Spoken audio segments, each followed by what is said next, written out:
and welcome. I am Thomas Porteus and you are watching The World Report. Let's take a look at some of the top headlines. Ahead of the third anniversary of Russia's invasion of Ukraine, President Zelensky has said he is willing to step down if there is peace. Alluding to NATO membership, Zelensky also responded to Trump's dictator comments as EU leaders arrive in Kiev for the anniversary.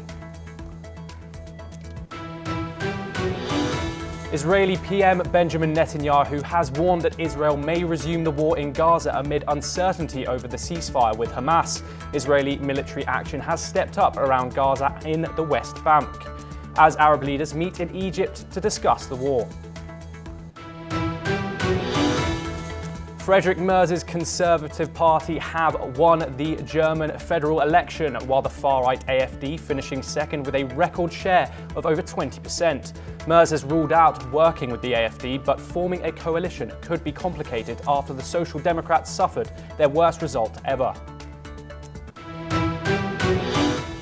Some US administration officials have urged federal workers to ignore a message from Elon Musk's Doge. It called for staff to detail what work they have done in the week or resign. One of the organizations urging workers to ignore the request is the FBI, run by Trump ally Kash Patel.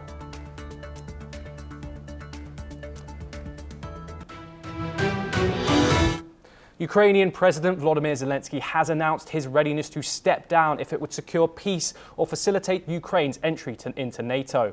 Concurrently, he has rejected US demands for a $500 billion mineral extraction deal, arguing it would impose unsustainable debt on future generations. These developments come amid heightened tensions and ongoing conflict in the region. Let's take a look at the full report.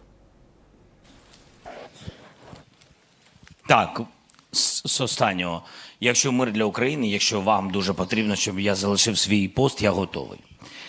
Друга історія, можу поміняти це на НАТО, якщо є такі умови одразу, щоб довго про це не говорити. Я фокусуюсь на безпеці України сьогодні, а не за 20 років. І не збираюсь бути у влади десятиріччя. Тому це, напевно, мій фокус і бажана мрія. Ukrainian President Zelensky has stated his willingness to resign if it would bring peace to Ukraine or facilitate the country's admission into NATO following the US's increasing pressure on the government. Despite pressure from the US, Zelensky has rejected a $500 billion mineral extraction deal, citing concerns over long-term debt for Ukrainians. The proposed deal was intended to repay wartime aid provided by the US under the Biden administration. However, Zelensky asserts that such a deal would be detrimental to Ukraine's future. Zelensky emphasized that the aid received was in the form of grants, not loans, and should not be repaid through such resource deals. The Ukrainian president also highlighted the absence of specific security guarantees in the proposed agreement, further justifying his rejection. Від Трампа я дуже хочу розуміння одне одного, почути, що відбувається, які гарантії безпеки потрібні Україні. Частково це було в плані перемоги України, щоб Україна була сильна за столом перемовин. І гарантії безпеки від Трампа дуже потрібні. This decision comes amidst US-Russia peace talks led by President Trump and Vladimir Putin, from which Ukraine has been excluded. Trump has criticized Zelensky, labeling him a dictator for not holding elections during the ongoing conflict, to which Zelensky responded by citing the impracticality of elections during war. Я би не назвав ці слова в мою адресу від президента Трампа компліментами, м'яко кажучи. Я розумію це, так, але для чого ображатись? Ображався би на слово диктатор той, хто є диктатор. А так я це сприймаю як, ну що ж, зробиш. Будемо якось жити зі Сполученими Штатами Америки. Да, диктаторами точно не будемо, просто не цікаво. Не цікаво, розумієте? Я законно обраний президент, не через якусь силу, той, що прийшов до влади, не прийшов, мене обрали, 73%. Zelensky has stated that he remains open to negotiations that would benefit Ukraine, but insists on fair agreements that do not impose unfair burdens on the country. Bureau Report, NewsX. We will now take a look at some news updates from across North America. American Airlines said in a statement that the flight traveling from New York to New Delhi was diverted to Rome after a possible security issue. There was 199 passengers on the plane as well as 15 crew members when the aircraft was made aware of the problem. The issue was later provided to be non-credible. The Roman airport told reporters that Italian Air Force fighter jets escorted the aircraft to Leonardo da Vinci Rome International Airport. President Donald Trump will host a meeting with French President Emmanuel Macron and British Prime Minister Keir Starmer this week. According to reports, Trump has made demands for territory in Greenland, Canada, Gaza and the Panama Canal. He also asked for precious rare earth minerals from Ukraine. President Donald Trump has appointed right-wing commentator Dan Bongino as Deputy Director of the FBI. Trump has posted on social media that Bongino is a man of incredible love and passion for our country and would serve under the newly appointed FBI Director Kash Patel. 50-year-old Bongino has worked for the New York Police Department and the Secret Service. He also hosts a popular self-titled podcast. US President Donald Trump's envoy, Steve Witkoff, has said that he is heading to the Middle East this week to discuss an extension to Phase 1 of the Israel-Hamas peace deal. Witkoff told reporters that he is hopeful to begin Phase 2. He wants to get more hostages released quickly. The first phase of the truce ends in early March. US House Judiciary Chair Jim Jordan has demanded that EU Chief Teresa Ribera clarifies how she enforces the European Union's rules reigning in big tech. Reports say that he thinks they appear to target US companies. The request came 2 days after US President Donald Trump signed a memorandum warning that his administration would scrutinize the EU's Digital Markets Act and the Digital Services Act.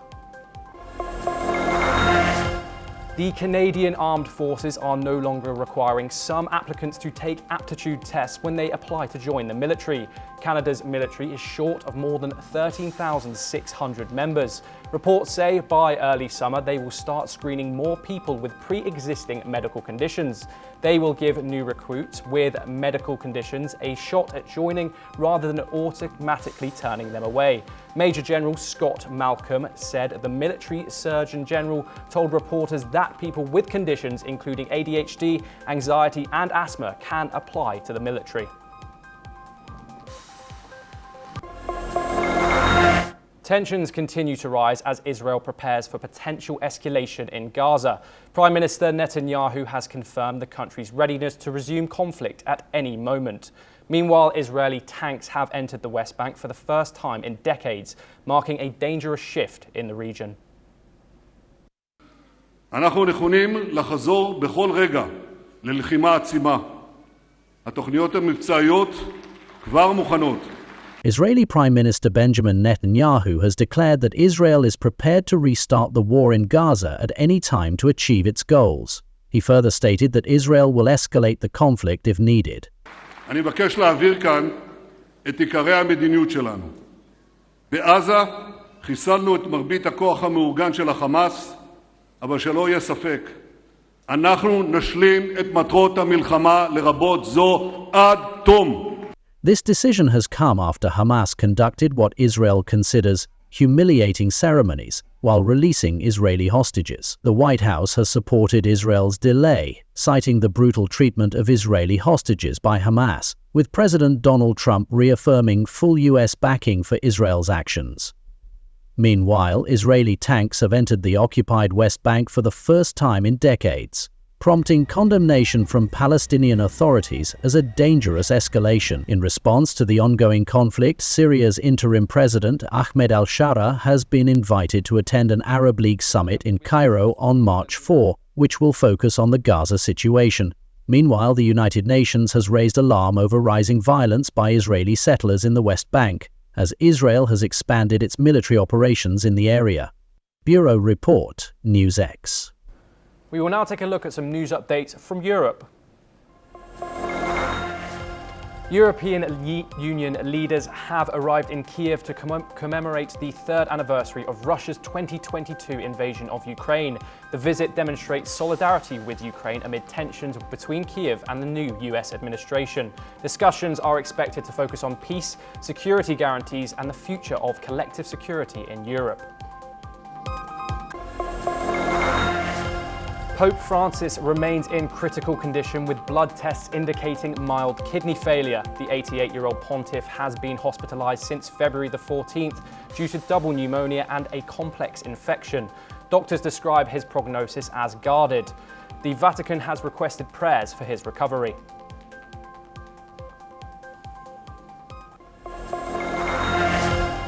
The European Union has scheduled a summit for March the 6th to discuss the ongoing situation in Ukraine and the strengthening of the EU's defence capabilities. This meeting comes as the US president signals a shift in policy towards Moscow. This has prompted EU leaders to re-evaluate their strategic approach to regional security and military support for Ukraine. A British couple in their 70s have been arrested by the Taliban in Afghanistan. The couple previously operated education and training programs in the country for 18 years. They were detained on the 1st of February while returning to their home in Bamyan province. They decided to remain in Afghanistan after the Taliban seized power in 2021. The reason for their arrest has not been disclosed. Swiss authorities have detained an Australian man suspecting of stabbing and seriously injuring an individual in a central Zurich shop. The incident occurred on Saturday with the 28-year-old suspect apprehended at the scene. The victim was taken to hospital for further care. The motive of the attack remains under investigation and identities have not been disclosed.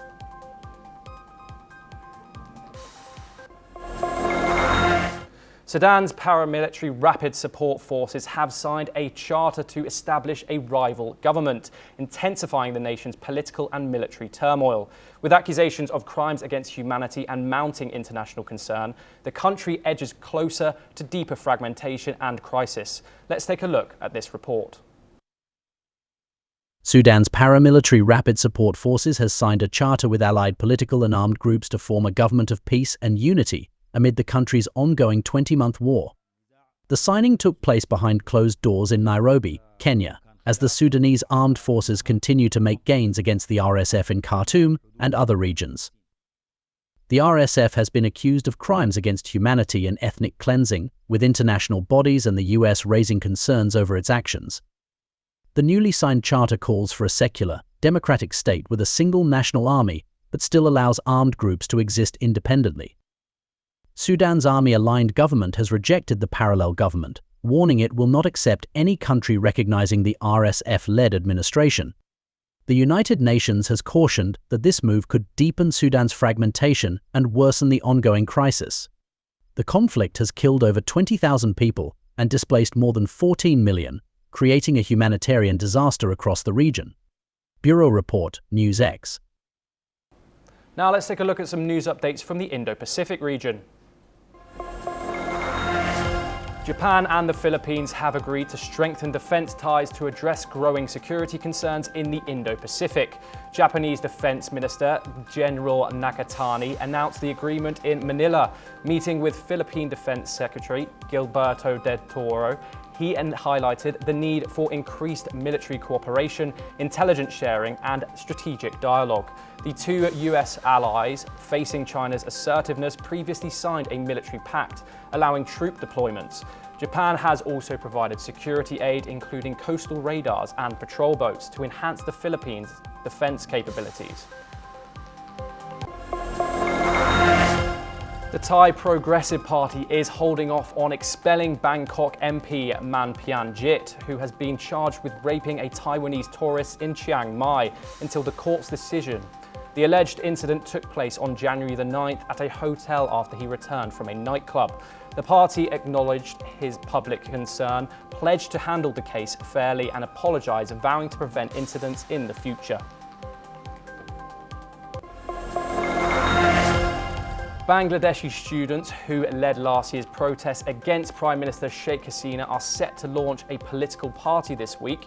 The Students Against Discrimination group, which sparked the nationwide protests, will announce the party on Wednesday. Nakid Islam, a key student leader, will head the new party. The protests, which led to Hasina's departure, resulted in over 1,000 deaths and human rights violations, according to the UN. A new report by the London-based Environmental Justice Foundation reveals North Koreans have been forced to work for up to a decade on Chinese-flagged fishing vessels, enduring abuse and harsh conditions. They were involved in illegal fishing practices, including shark finning. Despite UN sanctions, China and Russia are accused of bypassing restrictions. Beijing denied the claims, stating its activities comply with local and international laws.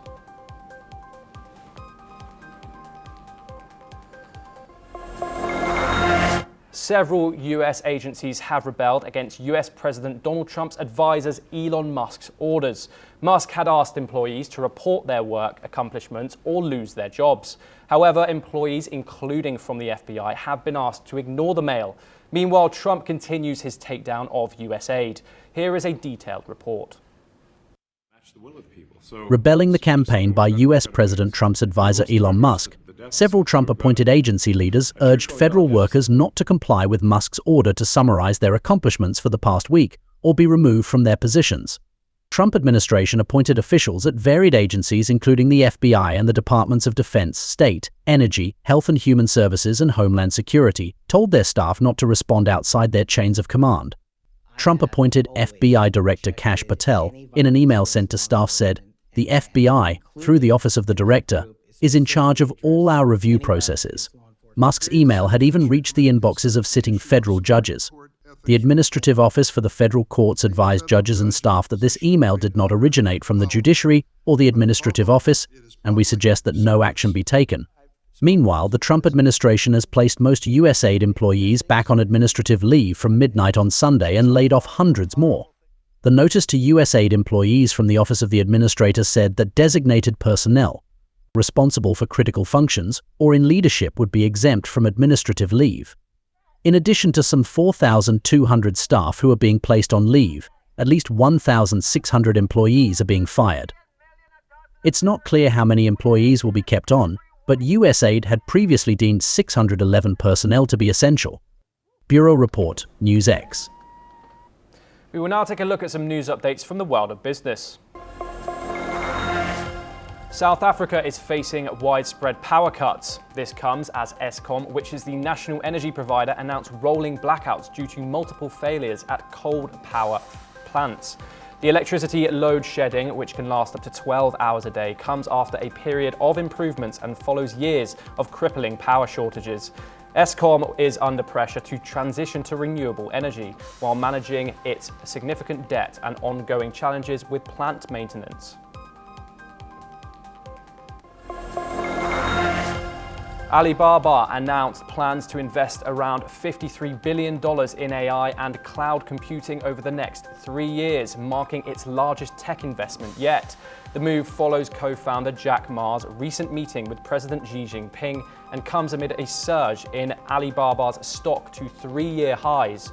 This strategy aims to drive long-term innovation and AI-powered growth through specific project details haven't been disclosed.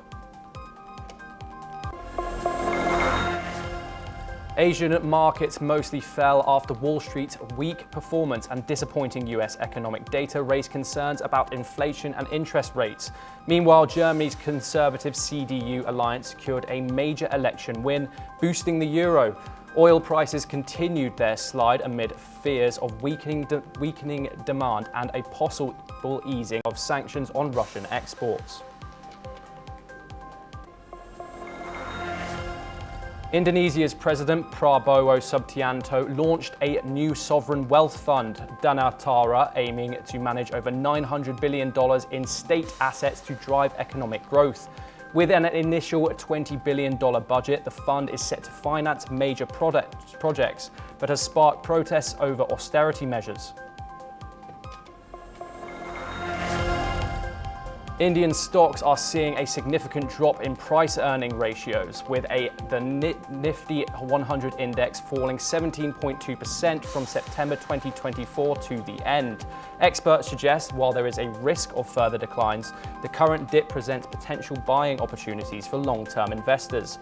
Stocks from the Adani Group and other large-cap companies like Behel, Bharti Airtel and BPCL have seen sharp declines in their PE ratios. The future of global oil markets is uncertain, with US President Donald Trump's policies playing a significant role. His drill baby drill approach aims to boost domestic production, but he also seeks lower oil prices to ease consumer burdens. Trump focuses on using oil for political leverage, especially regarding the Russia-Ukraine war, could further influence oil prices. As his policies unfold, the market faces potential volatility, but a sense of stability could eventually emerge.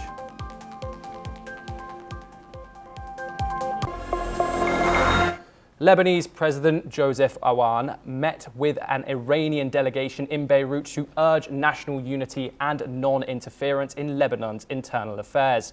He expressed Lebanon's fatigue with foreign conflicts on its land.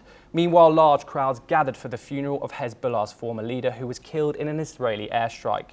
Several foreign delegations, including Iran's foreign minister, attended the funeral. Let's have a look at the report. Lebanese President Joseph Aoun discussed relations with Iran during a meeting with a top Iranian delegation in the capital Beirut. He called for national unity among his people. The presidency said in a statement that during the meeting, Aoun said Lebanon is tired of the wars of others on its land and called for countries not to interfere in the internal affairs of Lebanon. Meanwhile, large crowds gathered for the funeral of Hezbollah's former leader Hassan Nasrallah, who was killed in an Israeli airstrike in Beirut in September. Mourners dressed in black flocked to a stadium on the outskirts of the Lebanese capital. 4 Israeli military jets flew low over crowds gathered for the funeral. تضحيات سيد حسن باقية، جهاز سيد حسن باقية، وسيد حسن خلف الشباب المجاهدين المضحين وروح المقاومة باقية في المنطقة، إن كان في العراق وفي سوريا وفي لبنان. People braved the cold weather to attend the funeral, which was held at the 50,000 capacity Camille Chamoun Sports City Stadium. Several foreign delegations attended the funeral, including the Iranian Foreign Minister, Abbas Araghchi, and several Iraqi lawmakers. Bureau Report, NewsX. And that's all we have time for. We will continue to bring you more news updates from across the world.